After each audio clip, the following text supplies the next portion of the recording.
بسم اللہ الرحمن الرحیم۔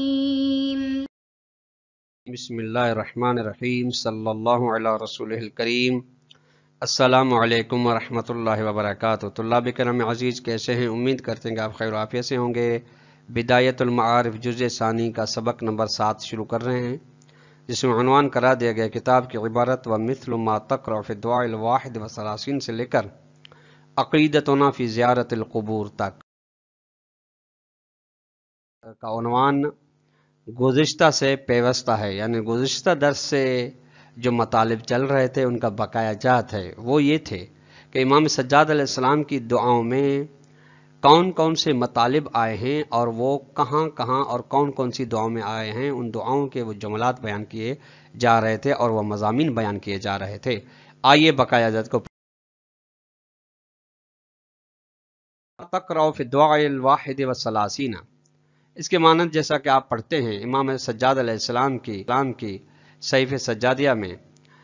دعا نمبر 31 کو، اللہم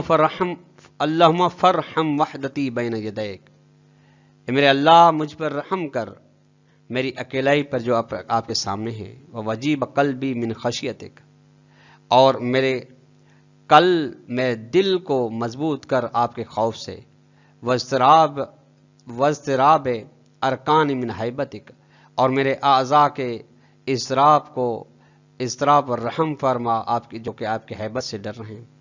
فقد اقامتنی یا رب ذنوبی مقام الخزی بفنائک، اے میرے اللہ، اے میرے رب، مجھے میرے گناہوں نے رسوائی کے مقام تک پہنچا دیا ہے۔ فَإِن سَكَتْ لَمْ يَنْطِقْ عَنِّي أَحَدٌ، فَإِن سَكَتْتُ لَمْ يَنْطِقْ عَنِّي أَحَدٌ، اگر میں چپ ہو جاؤں تو مجھ سے کوئی بات نہیں کرے گا۔ وَإِن شَفَعْتُ، اگر کسی سے میں شفاعت اور سفارش مانگوں تو فَلَسْتُ بِأَهْلِ شَفَاعَتِ، میں لائق شفاعت نہیں ہوں۔ وَمِثْلُ مَا تَقْرَأُ فِي الدُّعَاءِ التَّاسِعِ و30، اور اسی طرح جس طریقے سے آپ دیکھتے ہیں کہ امام سجاد علیہ السلام کی دعا نمبر 39 میں یہ موجود ہے، آفاتنی بالحق تہلکنی، مولا خدا کی بارگاہ میں عرض کرتے ہیں، اے میرے اللہ،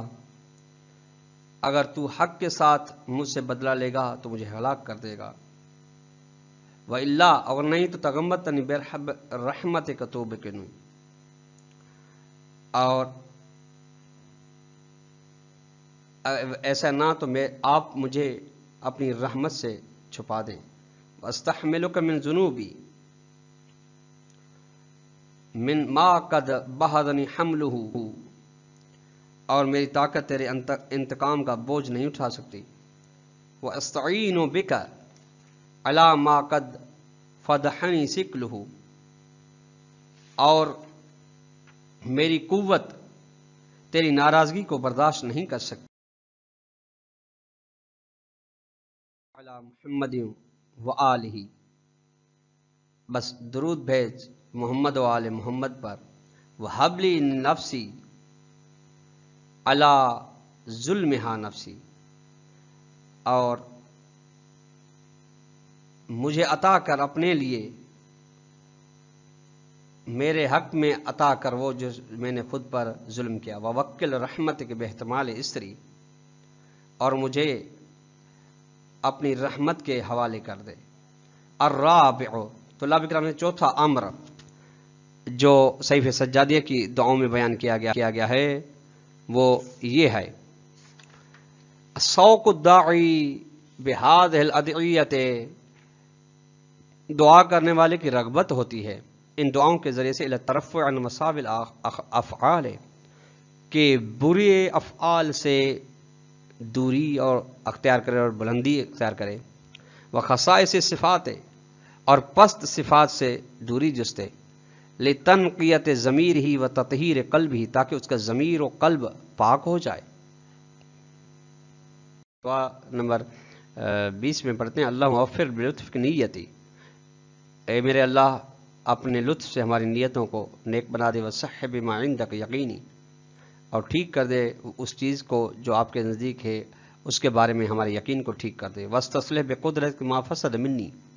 اور آپ اپنی قدرت سے میرے ہر اس چیز کو اصلاح کر دیں جو میرے بارے میں خراب ہے۔ اللہم صلی علی محمد وآل محمد ومتعنی بہدن صالحا لا استبدل بہ وطریقۃ حق لا ازیغ عنہا، اور مجھے عطا فرما، دے چکھا مجھے ایسی ہدایت کا مزہ جو نیک ہو، جو قابل تبدیل نہ ہو، اور ایسے حق کا راستہ مجھے دکھا جس سے منہ موڑا نہ جا سکے۔ ونیت رشد لا اشک فی، اور ایسی رشد و ترقی والی نیت عطا فرما جس میں کسی بھی قسم کا شک۔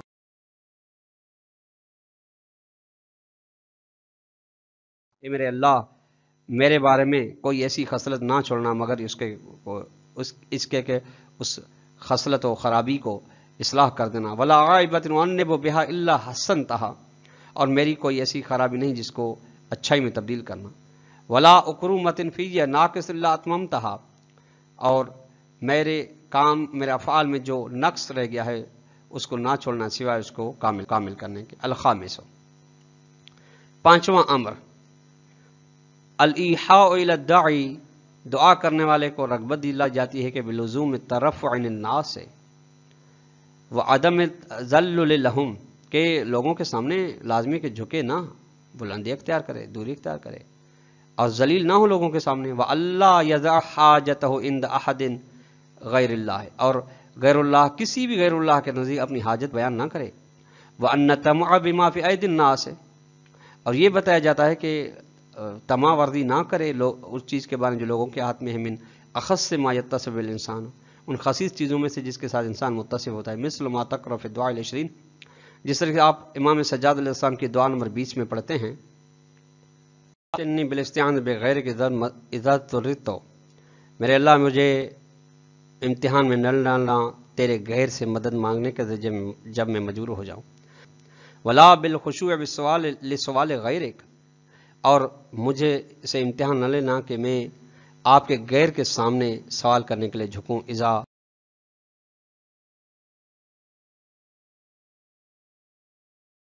فقیر ہو جاؤں، محتاج ہو جاؤں۔ ولا بتضرع الی مال دونک اذا رہبت، اور تضرع سے بچانا آپ کے غیر کے سامنے جب میں مجبور ہو جاؤں۔ فاستحق بذلک خذلانک ومنعک واعراضک، بس میں حق رکھتا ہوں کہ خذلان ہو جائے میرے بارے میں تیرا، تو روک لے مجھ سے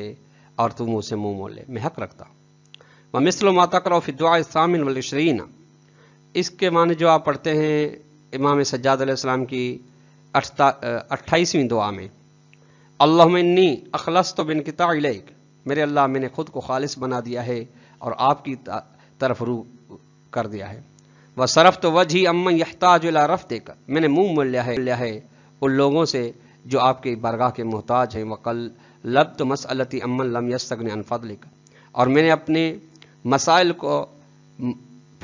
موڑ دیا ہے ان لوگوں سے جو آپ سے بے نیاز نہیں ہیں بلکہ آپ کے محتاج ہیں۔ ورأیت، میں نے دیکھ لیا، ان طلب المحتاج للمحتاج صفح من رائے وذلت من عقلہ، کہ محتاج سے مانگے، یعنی بندہ بندے سے مانگے، یہ بے وقوفی ہے، عقل کی گمراہی ہے۔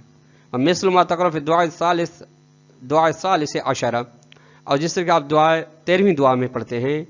فمن حاول صد خلته من عندک ورام صرف الفقر عن، درگاہ سے پورا کرنا چاہتا ہے اور اپنے نفس سے فقر کو تیرے سے دور کرنا چاہتا ہے، اس نے حاجت کو اس کی منزل سے طلب کیا ہے۔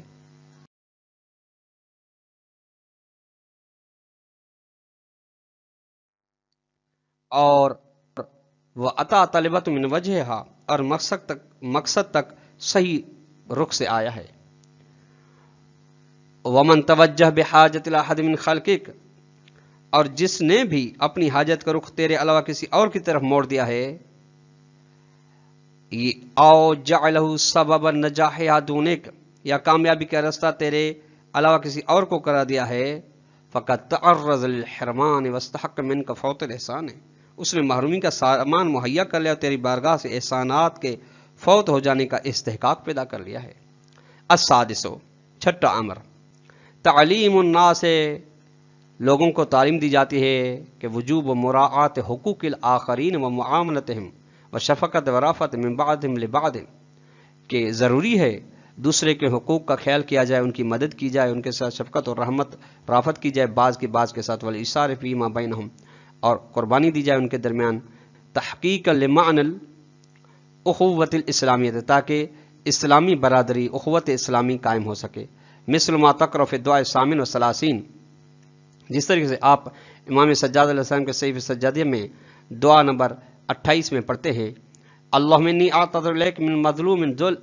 ظلم بحضرت فلم انصرہ، ظلم کے بارے میں معذرت خواہ ہوں جس پر میرے سامنے ظلم کیا گیا، فلم انصرہ،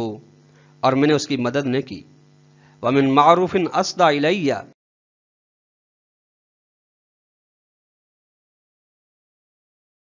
چاہتا ہوں جو مجھے عطا کی گئی اور میں نے ان کا شکریہ ادا نہیں کیا، ومن مسیء اعتذر الی فلم اعذرہ،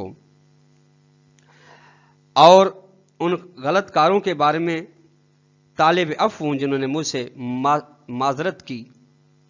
اور میں نے انہیں معاف نہیں کیا، ومن ذی فاقۃ سألنی فلم اعثر، اور ان مفلسوں غریبوں کے بارے میں شرمندہ ہوں جنہوں نے مجھ سے سوال کیا اور میں نے انہیں اپنے اوپر مقدم نہیں کیا، ومن حق ذی حق لازمنی لمؤمن فلم اوفرہ، اور صاحبان حق کے بارے میں معافی کا طلبگار ہوں جن کا حق مجھ پر لازم تھا اور میں نے ادا نہیں کیا، ومن عیب مؤمن ظہر لی فلم اثرہ، اور مومن کے ان عیوب کے بارے میں بھی جو معلوم ہوئے تو میں نے ان کی پردہ پوشی نہیں کی، ان ھذا الاعتذار من ابدع ما ينبه النفس الى ما ينبغي عمله من هذه الاخلاق الالہیۃ العالیۃ، یہ خدا کی بارگاہ میں بندہ گڑ گڑا رہا ہے، معافی مانگ رہا ہے، طلب عفو کر رہا ہے، یہ ان ایجادوں میں سے ایک بہترین بات ہے جو وادار کر رہی ہے نفس انسانی کو ایسے چیزوں کی جانب جس کا انجام دینا سزاوار ہے، وہ ہیں اخلاق الہی عالی۔ وفی الدعاء التاسع والثلاثین، اور 39ویں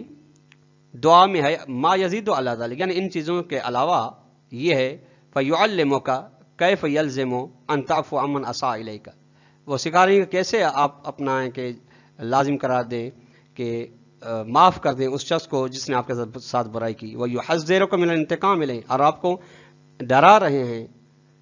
ممنوع قرار دے رہے ہیں انتقام لینے سے، ویسمو بنفسک الی مقام القدیسیین، اور اس کا نام آپ کے نفس کے بارے میں رکھیں مقام قدیسیین۔ یہ یہاں سے یہ دعا کا آغاز ہے، جملے کا آغاز ہے، عبد نال منی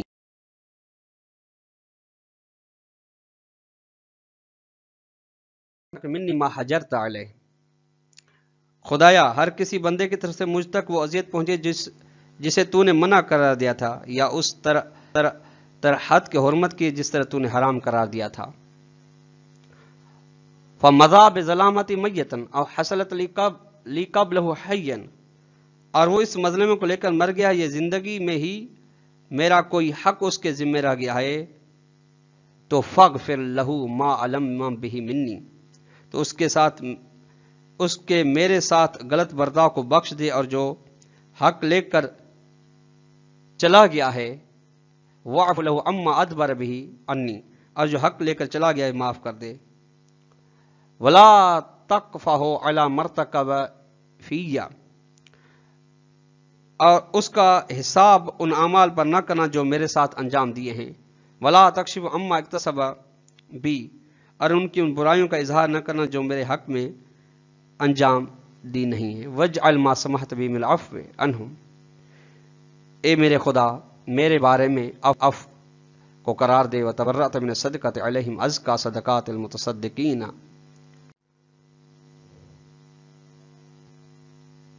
وتبرأت من الصدقۃ، اور تبرأت من الصدقۃ علیہم ان کے بارے میں مجھے صدقے کے طور پر قرار دینا، ازکا صدقات المتصدقین، جو صدقہ دینے کا بہترین صدقہ ہو، وعلی صلاۃ المتقربین، اور آپ کے قریب بندوں کی بہترین نماز قرار دینا، وعوض من عفو عنہ عفوک، میری بخشش کے بدل میں آپ اپنی بخشش مجھے عطا کرنا، من دعائی لہم رحمتک، اور میری دعا ان کے لیے آپ کی رحمت کا، حتی یسعد کل واحد منا بفضلک، تاکہ ہر ایک ہم میں سے آپ کے فضل تک پہنچے۔